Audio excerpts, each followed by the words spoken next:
The COVID-19 virus was first detected in Wuhan, China.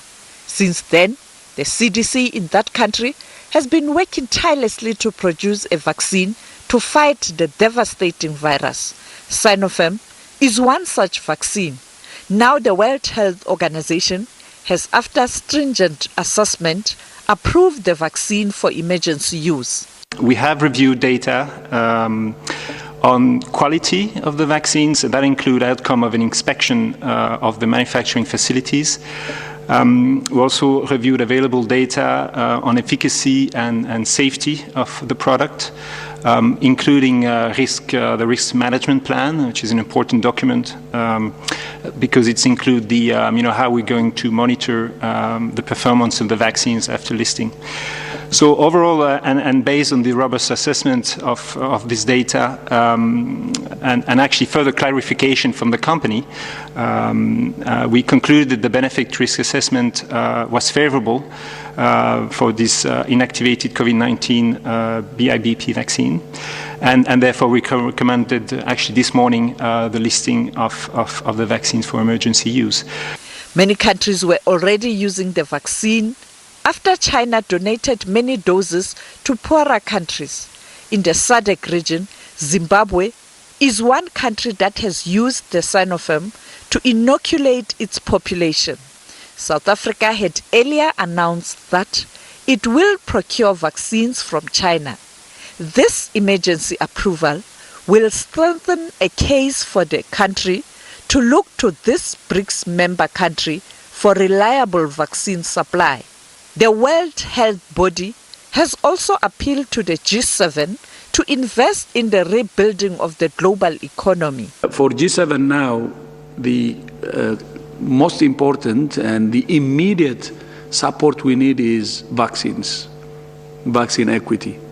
And I think everybody knows what we should do to increase the production capacity and then increase vaccination coverage in all countries. As you know, more than 1 billion vaccine doses have already been distributed in many countries. But as you also know, more than 80% of it is in high-income countries, while the low-income countries received 0.3%.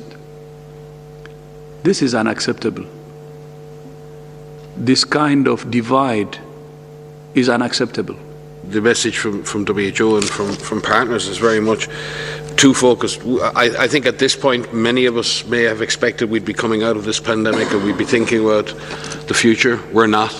We're still in the heart of this thing. So therefore the G7 has a twofold challenge, as does the G7, the EU, the African Union, everybody has. How do we stop this one and how do we prevent the next one? It's very simple. There are political, there are innovation, there are operational, there are surveillance, and there are equity solutions to that. There are solutions needed across everything, from science and innovation to access to the systems we use to prevent and detect and respond to these events. We are now have countermeasures that can fundamentally change the shape of this pandemic over the coming months if they are equitably distributed. We cannot get there unless we close the financing gap for the ACT Accelerator, and the power of the G7 is essential for that. It's a $19 billion financing gap.